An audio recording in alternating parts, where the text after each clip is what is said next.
नमस्कार छात्रों, कैसे हैं आप सब।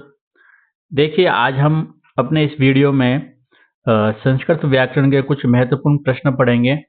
तो इन प्रश्नों को आप ध्यान से पढ़ें और कमेंट में भी ज़रूर बताएं कि आपके कितने इसमें से सही हो रहे हैं और कितने गलत हो रहे हैं।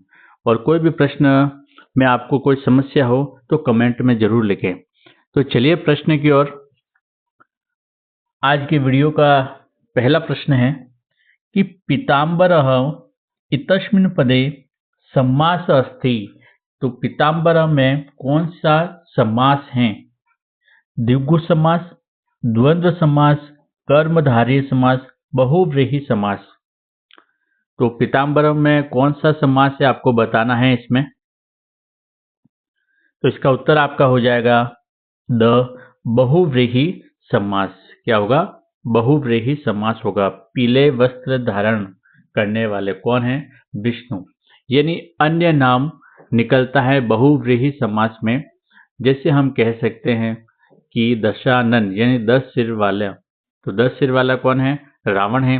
पीताम्बर पीले वस्त्र धारण करने वाले कौन है? भगवान विष्णु, कृष्ण भगवान।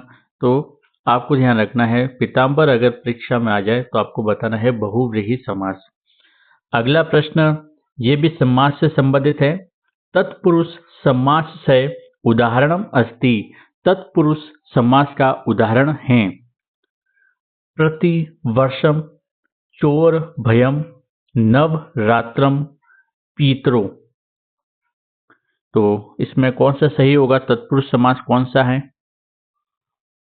देखिए, हम एक एक को देखते हैं। प्रति वर्षम। तो प्रति, देखो मैंने कहा था कि अव्ययीय भाव समास में उपसर्ग या अव्यय दिखे तो आपको बताना है अव्ययीय भाव समास है। तो इसमें अव्ययीय भाव समास है।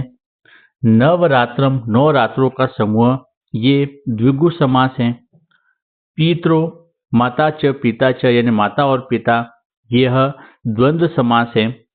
और ये जो आपका उत्तर इसमें होगा ब चोर भयम यानी चोरात भयम, चोर से भय, ये आपका पंचमी तत्पुरुष समास है।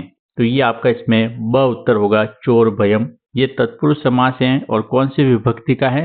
पंचमी विभक्ति का है। देखिए, आप ध्यान रखना, भय के अर्थ में पंचमी विभक्ति का प्रयोग होता है, तो आप ये भी ध्यान रखें। अगला प्रश्न ये भी समास से संबंधित है। प्रश्न है हरिहरो इतस्य समास विग्रह भवति। हरिहरो, इसका समास विग्रह क्या होगा? हरिश्च, हरच,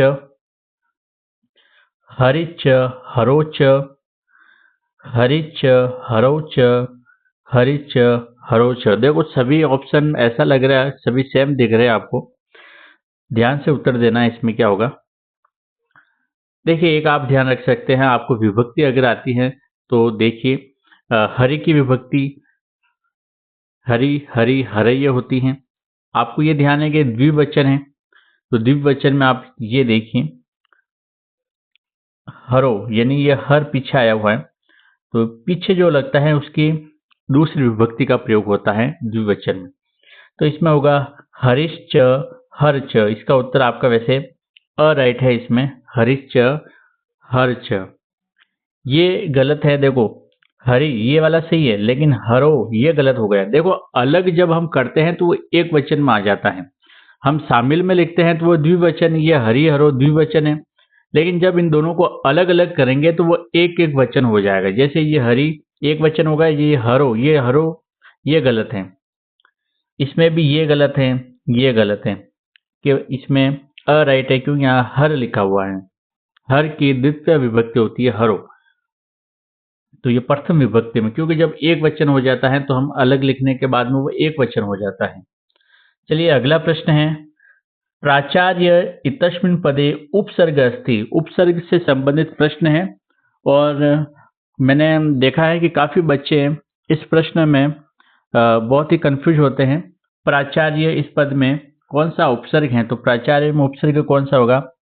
प्रा उपसर्ग, प्रति, प्र या प्राच। विशेषकर 10वीं बोर्ड वाले, 12वीं बोर्ड वाले ये प्रश्न को जरूर ध्यान से सुने कि प्राचार्य जब भी आए तो आपको उपसर्ग क्या बताना है? प्र उपसर्ग बताना है। कौन सा उपसर्ग है इसमें? प्र उपसर्ग है। कभी कभी इन ये जो प्रश्न आते हैं आपके उपसर्ग के, तो इसमें ध्यान रखना कि आप थोड़ा सा इसमें संधि विच्छेद करके भी देख सकते हैं। तो प्राचार्य की अगर संधि विच्छेद करके देखें तो प्र प्लस आचार्य होता है। क्या होता है? प्र प्लस आचार्य। तो इसमें उपसर्ग आपका क्या होगा? प्र उपसर्ग है, न कि प्रा उपसर्ग है। कई बच्चे मैं देखता हूं कि प्रा लिख लेते हैं। इसका सही उत्तर आपका प्र है, प्र उपसर्ग है।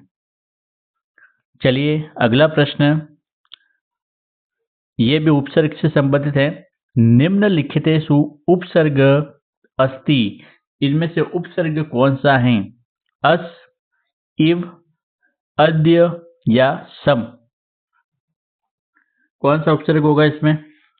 इसमें उपसर्ग है आपका सम उपसर्ग। देखिए जो 22 उपसर्ग होते हैं उनको आप जरूर पढ़ें, और ये 22 उपसर्ग में ही ये भी उपसर्ग आता है सम उपसर्ग। बाकी ये अव्यय हैं, ये भी अव्यय हैं, अस धातु हैं। ठीक है, चलिए आगे प्रश्न प्रत्यय से संबंधित प्रश्न है।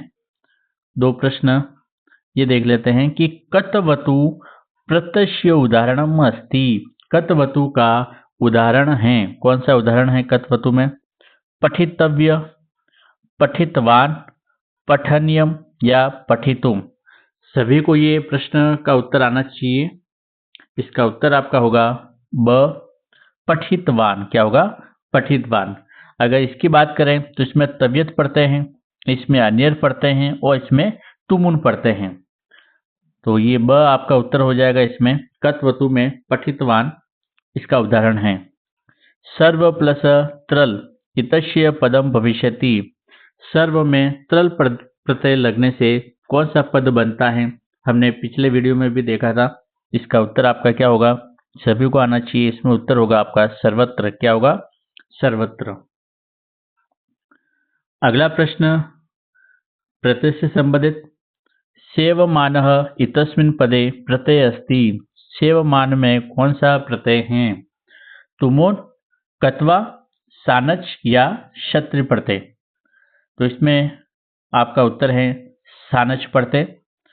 मैंने बच्चों को, वैसे आप लोगों को बताया था कि मान से आपको ध्यान रखना, शान, मान से शान। तो सानच प्रत्यय की पहचान है, मान अगर पीछे दिखे तो आपको सानच प्रत्यय बताना है। तो मान से शान ऐसे ध्यान रखना है। बालिका इतस्मिन् पदे प्रत्यय अस्ति। बालिका में कौन सा प्रत्यय है? बालिका में आपका टाप पढ़ते हैं, ज्ञाप, जाप या आप? तो बालिका में टाप पढ़ते हैं। कौन सा पढ़ते हैं? टाप पढ़ते हैं इसमें। तो आपको बताना है इसमें टाप। बालक, ये इस प्रकार से होता है कि बालक में टाप प्रत्यय जुड़ने से क्या जुड़े? टाप। तो क्या बन जाता है? बालिका। आगे रिक्त स्थान है, आपको बताना है कि पठतो रिक्त स्थान मूर्खत्वम। क्या होगा इसमें? भवति, अस्ति, नास्ति, विद्यते?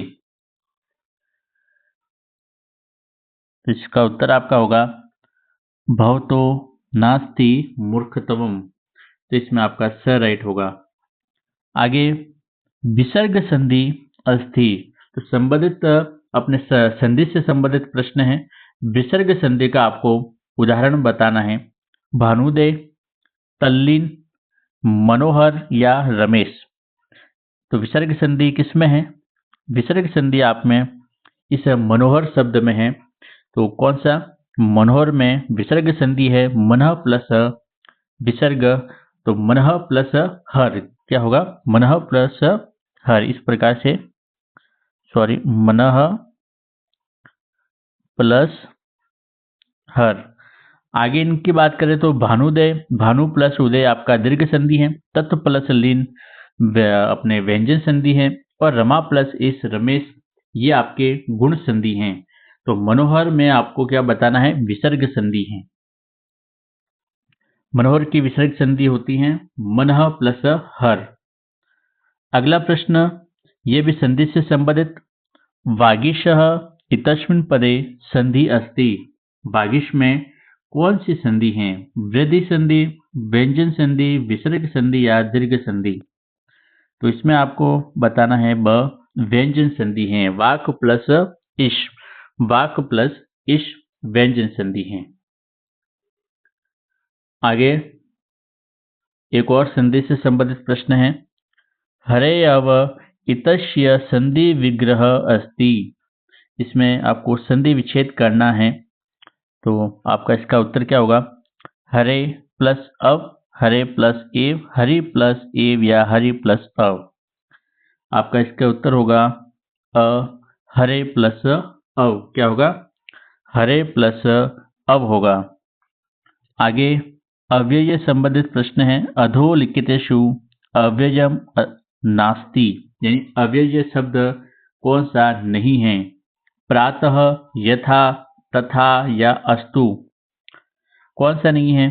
प्रात है, यथा भी है, तथा भी है, लेकिन अस्तु नहीं है। तो इसका उत्तर आपका द होगा, अस्तु। अस्तु क्रिया है, धातु रूप होता है ये बाकी जो तीन है अ, ब, स, ये अव्यय पद है, लेकिन अस्तु अव्यय पद नहीं है। अगला प्रश्न, ये भी संधि से संबंधित प्रश्न है। तद प्लस शिव इतस्य पदस्य संधि अस्ति। तद प्लस शिव, इसमें संधि क्या होगा? ये तो वैसे ही संधि विच्छेद कर रखा है। इसमें लिखा हुआ तत् प्लस शिव, तत्शिव या तच्च शिव। तो ये आपका इसमें उत्तर होगा स, तत्शिव। तत्शिव, ये स राइट होगा इसमें। पवन इतस्य पदस्य संधि विच्छेद अस्ति। पवन में कौन सी संधि विच्छेद होगा? तो पव, तो इसमें होगा पो प्लस अन। क्या होगा? पो प्लस अन। ये अयादि संधि है। तो अब आ रहा है ना पव, अब से क्या बन जाता है? ओ बन जाता है। तो पो प्लस अन। ठीक है, आज के इस वीडियो का अंतिम प्रश्न, और इस अंतिम प्रश्न को ध्यान से समझे और आपको इसका उत्तर बताना है। देखिए, सिंपल सा प्रश्न है वैसे। वधूत्सव इतस्मिन् पदे संधि अस्ति। वधूत्सव में कौन सी संधि है? अयादि, दीर्घ, गुण या पूर्व रूप। वधूत्सव में कौन सी संधि है? इसमें आपका उत्तर होगा ब दीर्घ संधि। कौन सा होगा? दीर्घ संधि। वधु प्लस उत्सव। क्या होगा? वधु प्लस उत्सव। दीर्घ संधि की विशेषता है समान स्वरों का मेल। ये ऊ और ऊ से बड़ा ऊ बन गया, वधुत्सव। तो वधुत्सव में आपका दीर्घ संधि होगा। तो आज हमने प्रत्यय, संधि, समास, अव्यय, उपसर्ग से संबंधित महत्वपूर्ण प्रश्न पढ़े।